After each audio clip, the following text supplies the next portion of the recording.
અને હવે સીધા જ જઈએ વડાપ્રધાન નરેન્દ્ર મોદીની મન કી બાત કાર્યક્રમમાં। हम सबको याद है कि पूरा विश्व भूतकाल में कोविड के कारण एक लंबे समय तक अनेक समस्याओं से गुजरा था। हम सभी की अपेक्षा थी कि कोरोना के संकट से निकलने के बाद दुनिया नए सिरे से प्रगति की राह पर आगे बढ़ेगी। लेकिन दुनिया के अलग अलग क्षेत्रों में लगातार युद्ध और संघर्ष की परिस्थितियां बनती चली गई।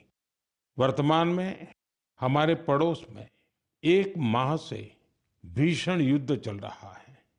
हमारे लाखों परिवारों के सगे संबंधी इन देशों में रहते हैं, खासतौर पर खाड़ी देशों में काम करते हैं। मैं गल्फ कंट्रीज का बहुत आभारी हूं। वे ऐसे 1 करोड़ से ज्यादा भारतीयों को वहां पर हर प्रकार की मदद दे रहे हैं। साथियों, जिस क्षेत्र में अभी युद्ध चल रहा है वह क्षेत्र हमारी ऊर्जा आवश्यकताओं का बड़ा केंद्र है। इसकी वजह से दुनिया भर में पेट्रोल और डीजल को लेकर संकट की स्थिति बनती जा रही है। हमारे वैश्विक संबंध, अलग अलग देशों से मिल रहा सहयोग और पिछले 1 दशक में देश का जो सामर्थ्य बना है, इनकी वजह से भारत इन परिस्थितियों का डटकर मुकाबला कर रहा है। साथियों, निश्चित तौर पर यह चुनौतीपूर्ण समय है।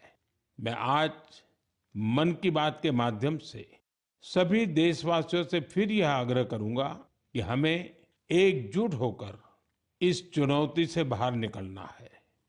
जो लोग इस विषय पर भी राजनीति कर रहे हैं, उन्हें राजनीति नहीं करनी चाहिए। यह देश के 140 करोड़ देशवासियों के हित से जुड़ा विषय है। इसमें स्वार्थ भरी राजनीति का कोई स्थान नहीं है। ऐसे में जो भी लोग अफवाह फैला रहे हैं, वे देश का बहुत बड़ा नुकसान कर रहे हैं। मैं सभी देशवासियों से अपील भी करूंगा कि वो जागरूक रहे, अफवाहों के बहकावे में न आए। सरकार की तरफ से जो आपको निरंतर जानकारी दी जा रही है, उस पर भरोसा करें और उसी पर विश्वास करके कोई कदम उठाएं। मुझे हर बार की तरह इस बार भी विश्वास है कि जैसे हमने देश के 140 करोड़ देशवासियों के सामर्थ्य से पुराने संकटों को हराया था, इस बार भी हम सब मिल करके इस कठिन हालत से बहुत ही अच्छी तरह बाहर निकल जाएंगे। मेरे प्यारे देशवासियों, भारत की ताकत यहाँ के कोटि कोटि लोगों में निहित है। आज मन की बात में एक ऐसे प्रयास के बारे में बताना चाहता हूं जो देशवासियों की जन भागीदारी की भावना को दर्शाता है। ये प्रयास है ज्ञान भारतम सर्वे, जिसका संबंध हमारी महान संस्कृति और समृद्ध विरासत से है। इसका उद्देश्य देश भर में मौजूद मैन्युस्क्रिप्ट्स यानी पांडुलिपियों के बारे में जानकारी जमा करना है। इस सर्वे से जुड़ने का एक माध्यम ज्ञान भारतम ऐप है। आपके पास अगर कोई मैन्युस्क्रिप्ट है, पांडुलिपि है या उसके बारे में जानकारी है, तो उसकी फोटो ज्ञान भारतम ऐप पर जरूर साझा करें।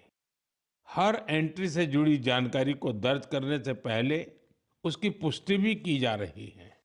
मुझे इस बात की खुशी है कि अब तक हजारों मैन्युस्क्रिप्ट्स, पांडुलिपि लोगों ने शेयर की है।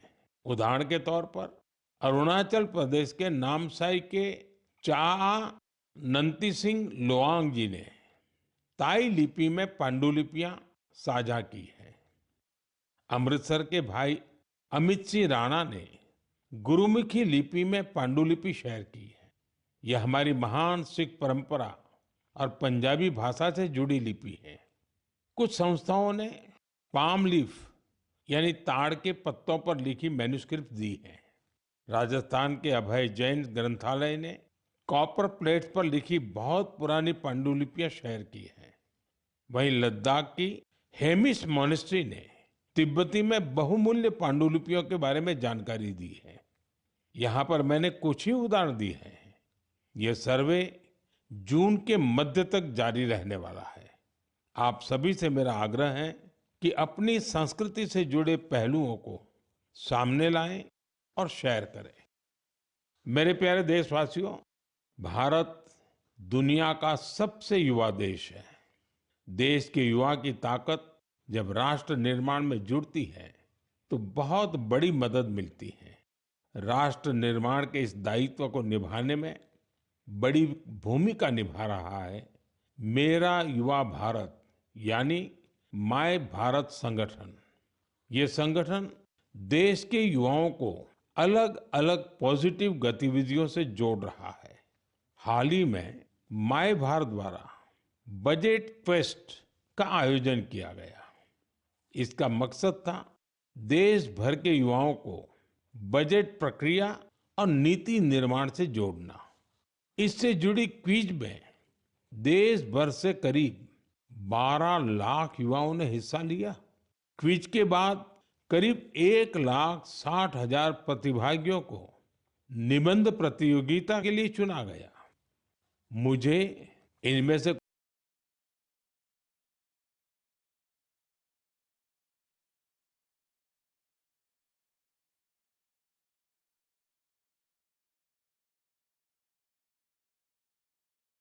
कुछ निबंध पढ़ने का अवसर भी मिला। इनसे पता चलता है कि मेरे युवा साथी देश के विकास में अपना योगदान देने के लिए कितना तत्पर है। तेलंगाना के सूर्यापेट से कोटला रघुवीर रेड्डी, उत्तर प्रदेश के बाराबंकी से सौरभ बैसवार और बिहार के गोपालगंज से सुमित कुमार ने किसान कल्याण से जुड़े टॉपिक पर लिखा है। पंजाब के मोहाली से आंचल और ओडिशा के केंद्रपाड़ा से ओम प्रकाश रथ ने वुमेन लेड डेवलपमेंट को आगे बढ़ाने के तरीकों पर अपने विचार प्रकट किए हैं। हरियाणा के यमुनानगर से प्रथम बरार ने लिखा है कि ग्रीन और क्लीन भारत ही समृद्ध भारत का मार्ग है। इससे उनकी गहरी सोच का पता चलता है। दिल्ली के शंख गुप्ता का सुझाव है कि ग्रामीण क्षेत्रों में खेल प्रतिभाओं की पहचान के लिए और अधिक प्रयास होने चाहिए। हमारे युवा साथियों ने स्किल डेवलपमेंट और ईज ऑफ डूइंग बिजनेस पर भी अपने विचार साझा किए हैं। मैं उन सभी युवाओं की सराहना करता हूं जो अपने आइडियाज शेयर कर रहे हैं। ये विचार देश को आगे ले जाने में बहुत अहम है। मेरे प्यारे देशवासियों, देश भर के क्रिकेट फैंस के लिए यह महीना जोश और उत्साह से भर देने वाला रहा है। जब भारत ने T20 वर्ल्ड कप में ऐतिहासिक जीत दर्ज की तो देश में हर तरफ खुशी की लहर दौड़ गई। अपनी टीम की शानदार सफलता पर हम सभी को बहुत गर्व है। पिछले महीने के आखिर में कर्नाटका के हुबली में एक बहुत ही रोचक मुकाबला देखने को मिला। इस मुकाबले को जीतकर जम्मू कश्मीर की क्रिकेट टीम ने रणजी ट्रॉफी को अपने नाम कर लिया। सबसे खुशी की बात है कि करीब 7 दशकों के लंबे इंतजार के बाद इस टीम ने अपना पहला रणजी खिताब हासिल किया। यह अभूतपूर्व सफलता खिलाड़ियों के कई वर्षों के निरंतर प्रयासों का परिणाम है। टीम के कप्तान पारस डोगरा ने अद्भुत कौशल दिखाया। अपने नेतृत्व से इस जीत में उन्होंने अहम योगदान दिया। आज देश में कश्मीर के युवा गेंदबाज आकिब नबी के प्रदर्शन की भी चर्चा हो रही है, जिन्होंने रणजी सीजन में 60 विकेट लिए हैं। इस जीत से टीम के खिलाड़ी और कोचिंग स्टाफ के साथ साथ जम्मू कश्मीर के लोग बहुत रोमांचित हैं। क्रिकेट के मैदान में इस शानदार प्रदर्शन के बाद वहां के युवाओं में खेलों के प्रति उत्साह और बढ़ गया है। आने वाले समय में यह कई युवाओं को स्पोर्ट्स को अपनाने के लिए प्रेरित करेगा। जम्मू कश्मीर के लोगों में खेलों को लेकर गजब का जज्बा रहा है। मुझे खुशी है कि अब यह बड़े खेल आयोजनों का हब भी बनता जा रहा है। खेलो इंडिया विंटर गेम्स के लिए गुलमर्ग तो पहले ही अपनी पहचान बना चुका है। फुटबॉल जैसे स्पोर्ट्स भी यहाँ के युवाओं के बीच काफी लोकप्रिय है। मुझे आशा है कि आने वाले समय में जम्मू कश्मीर के खिलाड़ियों की जीत का यह सिलसिला यूं ही जारी रहेगा।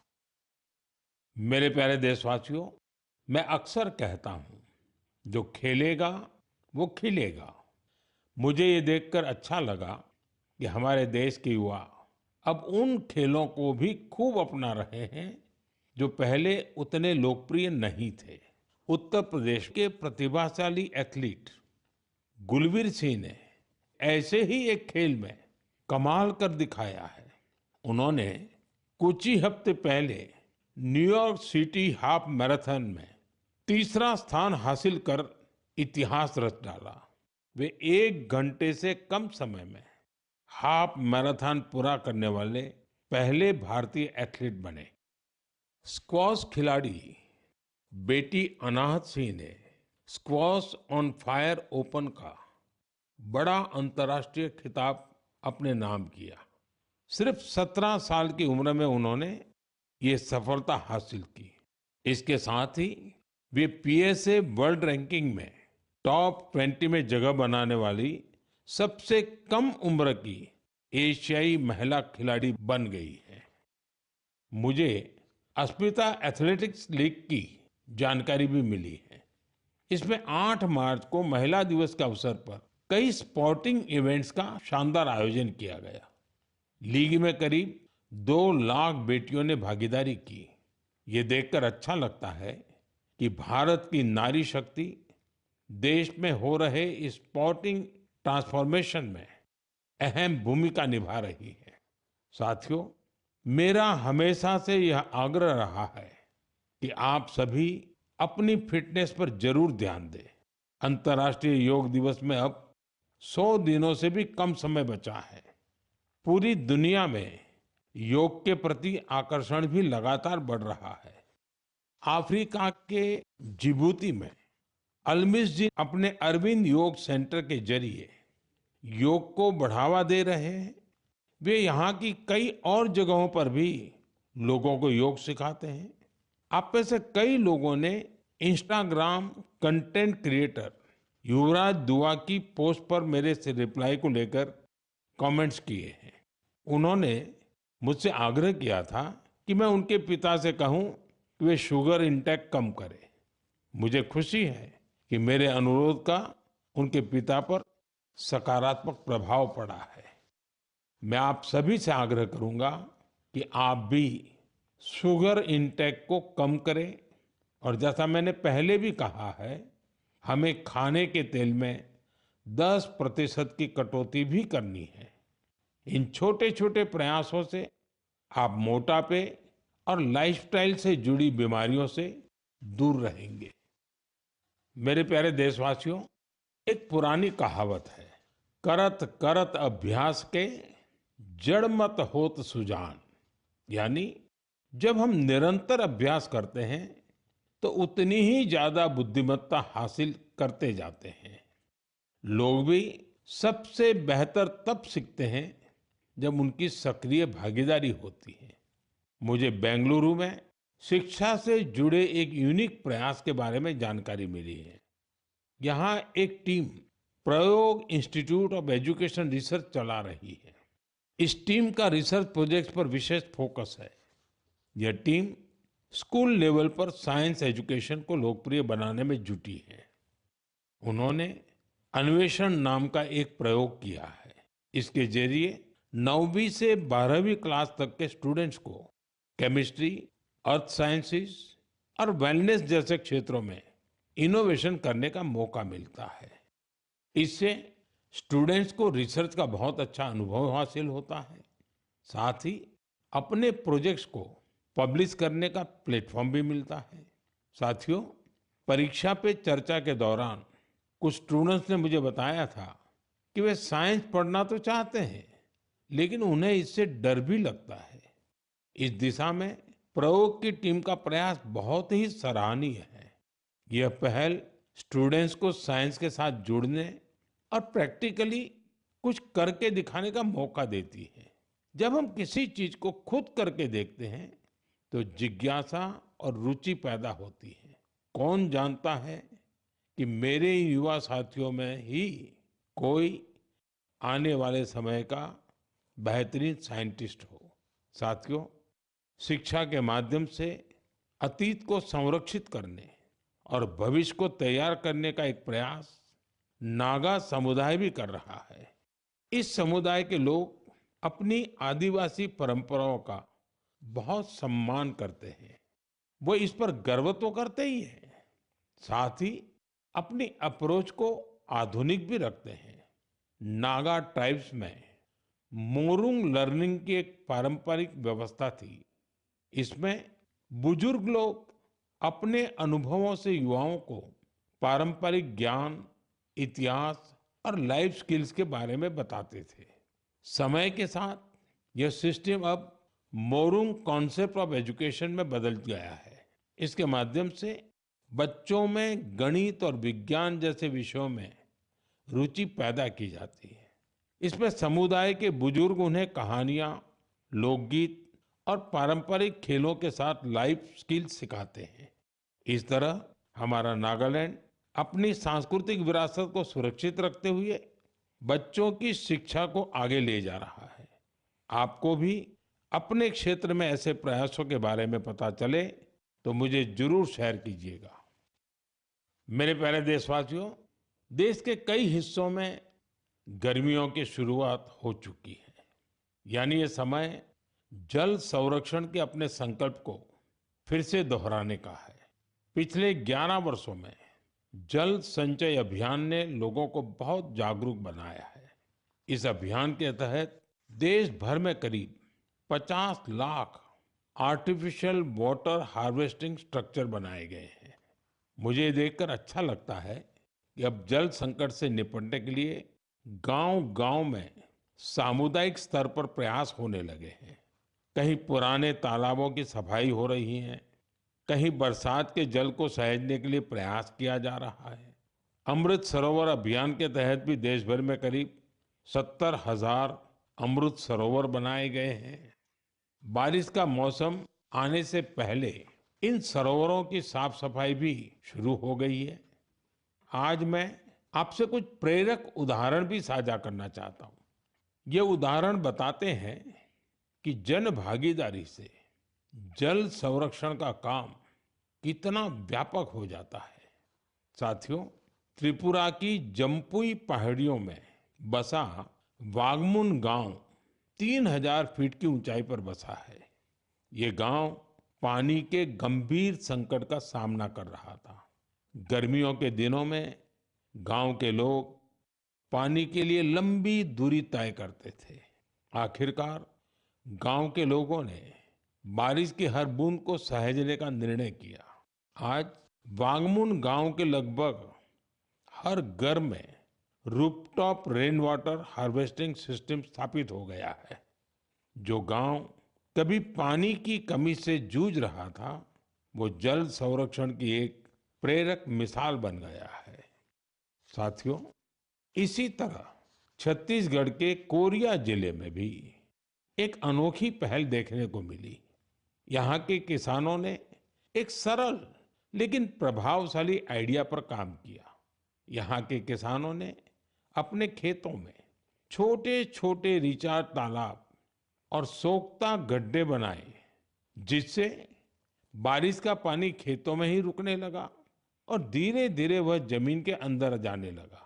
आज इस क्षेत्र के 1200 से अधिक किसान इस मॉडल को अपना चुके हैं और गांव का ग्राउंड वाटर लेवल बहुत बेहतर हो गया है।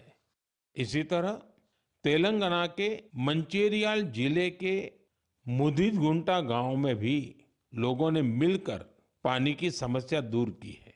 गांव के 400 परिवारों ने अपने घरों में सॉकपिट बनाया और वाटर कंजर्वेशन का जन आंदोलन बना दिया। इससे गांव का ग्राउंड वाटर लेवल बेहतर हुआ है। साथ ही प्रदूषित पानी की वजह से होने वाली बीमारियां बहुत कम हो गई हैं। मेरे प्यारे देशवासियों, हमारे मछुआरे भाई बहन सिर्फ समुद्र के योद्धा नहीं है, बल्कि वे आत्मनिर्भर भारत की एक मजबूत नींव भी है। वे सुबह होने से पहले समंदर की लहरों से जूझते हुए अपने परिवार के साथ साथ देश की अर्थव्यवस्था को मजबूती देने में जुट जाते हैं। ऐसे मेहनतकश मछुआरों का जीवन आज कई तरह से आसान बनाया जा रहा है। चाहे बंदरगाहों का विकास हो या मछुआरों के लिए बीमा, ऐसी कई पहल उनके बहुत काम आ रही है। हम जानते हैं कि समंदर में उनकी गतिविधियों को मौसम का रुख बहुत प्रभावित करता है। इसे देखते हुए टेक्नोलॉजी के जरिए भी उनकी पूरी मदद की जा रही है। मुझे बेहद खुशी है कि ऐसे प्रयासों से हमारा फिशरीज सेक्टर न केवल समृद्ध हो रहा है, बल्कि कुछ नया करने का जज्बा भी भर रहा है। आज फिशरीज और सीवीड के क्षेत्र में नए नए इनोवेशन हो रहे हैं और हमारे मछुआरे भाई बहन आत्मनिर्भर बन रहे हैं। ओडिशा के संबलपुर की सुजाता भुयान जी एक गृहिणी थी, लेकिन वो कुछ नया करके अपने परिवार की और मदद करना चाहती थी। इसलिए कुछ वर्ष पहले उन्होंने हीराकुंड रिजर्वायर में फिश फार्मिंग शुरू की। शुरुआती दिन उनके लिए आसान नहीं थे। मौसम में होने वाले बदलाव, मछलियों के खाने का प्रबंध और घर की जिम्मेदारियों के साथ संतुलन बनाने में जैसी कई चुनौतियां थी, लेकिन उनका हौसला अडिग था। केवल 2-3 वर्ष के भीतर उन्होंने अपने प्रयास को एक फलते फूलते बिजनेस में बदल दिया। आज उनकी सफलता समुदाय की महिलाओं के लिए उम्मीद की नई किरण बन गई। साथियों, लक्षद्वीप में मिनिकॉय की हावा गुलजार जी की कहानी हमारी माताओं बहनों की अद्भुत संकल्प शक्ति को सामने लाती है। दरअसल वे एक फिश प्रोसेसिंग यूनिट चलाती थी, लेकिन उन्हें लगा कि उनके पास एक अच्छा कोल्ड स्टोरेज हो तो वे और बेहतर कर सकती है। इसलिए उन्होंने कोल्ड स्टोरेज यूनिट लगाने का फैसला किया। आज यही उनकी ताकत बन चुका है। अब वे बेहतर प्लानिंग के साथ कारोबार कर पा रही है। साथियों, देश में आज हर तरफ ऐसे प्रयास हो रहे हैं जो प्रेरित करने वाले हैं। बेलगावी के शिवलिंग सतप्पा हुद्दार ने पारंपरिक खेती से अलग रास्ता चुना। इसके लिए उन्होंने एक पॉन्ड फार्म बनाया। इस कारोबार के लिए उन्हें ट्रेनिंग भी मिली। अब अपने पॉन्ड से मछलियों की बिक्री कर वे अच्छी कमाई कर रहे हैं। वहीं सीवीड की मांग को देखते हुए कई लोगों ने सीवीड कल्टीवेशन को भी अपनाया है। इसका उन्हें बड़ा लाभ भी हो रहा है। मैं एक बार फिर फिशरीज सेक्टर से जुड़े सभी लोगों की सराहना करता हूं। हमारी इकोनॉमी को सशक्त बनाने के लिए उनका प्रयास बेहद प्रशंसनीय है। मेरे प्यारे देशवासियों, जब समाज खुद आगे आता है तो छोटे छोटे प्रयास भी बड़े बदलाव की नींव बन जाते हैं। हमारे देश के अलग अलग हिस्सों में ऐसे कई उदाहरण सामने आ रहे हैं जो हमें यही सिखाते हैं। हाल ही में उत्तर प्रदेश के वाराणसी में एक प्रेरक प्रयास देखने को मिला। वहां एक ही घंटे में 2,51,000 से अधिक पौधे लगाए गए और एक नया गिनीज वर्ल्ड रिकॉर्ड बना। इस प्रयास की सबसे खास बात ये रही कि इसमें हजारों लोग एक साथ जुड़े। छात्र, जवान, स्वयंसेवी संगठन, अलग अलग संस्थाएं, सबने मिलकर इस काम को संभव बनाया। जन भागीदारी का यही स्वरूप एक पेड़ मां के नाम अभियान के दौरान भी दिखता है। इस अभियान के तहत देश भर में करोड़ों पेड़ लगाए गए हैं। साथियों, नागालैंड के चिजामी गांव से भी एक बहुत प्रेरक प्रयास सामने आया है। चिजामी गांव की महिलाएं मिलकर 150 से अधिक वैरायटी के पारंपरिक बीजों को सुरक्षित रख रही है। इन बीजों को एक कम्युनिटी सीड बैंक में संरक्षित किया जा रहा है, जिसे गांव की महिलाएं ही चलाती हैं। इनमें चावल, बाजरा, मक्का, दालें, सब्जियां और कई तरह की जड़ी बूटियां शामिल है। यह एक ऐसा प्रयास है जिसमें ज्ञान भी सुरक्षित है, परंपरा भी जीवित है और आने वाली पीढ़ियों के लिए एक मजबूत आधार भी तैयार हो रहा है। साथियों, आज जब दुनिया जलवायु परिवर्तन जैसी चुनौतियों का सामना कर रही है, तब ऐसे प्रयास हमें यह बताते हैं कि समाधान हमेशा कहीं दूर नहीं होता। कई बार हमारे अपने पारंपरिक ज्ञान और सामुदायिक प्रयास ही हमें सबसे मजबूत रास्ता दिखाते हैं। मेरे प्यारे देशवासियों, आज आप देश के किसी छोटे बड़े शहर में जाएंगे तो एक बदलाव आप जरूर नोटिस करेंगे। आपको बड़ी संख्या में घरों की छत पर सोलर पैनल लगे हुए दिखाई देंगे। कुछ साल पहले तक ये इक्का दुक्का घरों पर ही दिखता था, लेकिन आज पीएम सूर्यघर मुफ्त बिजली योजना का प्रभाव देश के कोने कोने में दिखने लगा है। इस योजना की वजह से गुजरात के सुरेंद्रनगर जिले की पायल मुजपरा के जीवन में बहुत बड़ा बदलाव आया है। उन्होंने सूर्य पहल के माध्यम से सोलर पावर टेक्नोलॉजी की ट्रेनिंग ली और 4 महीने का सोलर पीवी टेक्नीशियन का कोर्स पूरा किया। अब वो एक कुशल सोलर टेक्नीशियन बन गई है। पायल एक सोलर उद्यमी के तौर पर अपनी पहचान बना रही है। वो आसपास के जिलों में सोलर रूफटॉप इंस्टॉलेशन का काम करती है और इससे उन्हें हर महीने हजारों रुपए की आय होती है। साथियों, मेरठ के अरुण कुमार भी अब अपने इलाके में ऊर्जादाता बन गए हैं। हाल ही में दिल्ली में हुए कार्यक्रम में अरुण कुमार ने हिस्सा लिया था और अपने अनुभव साझा किए थे।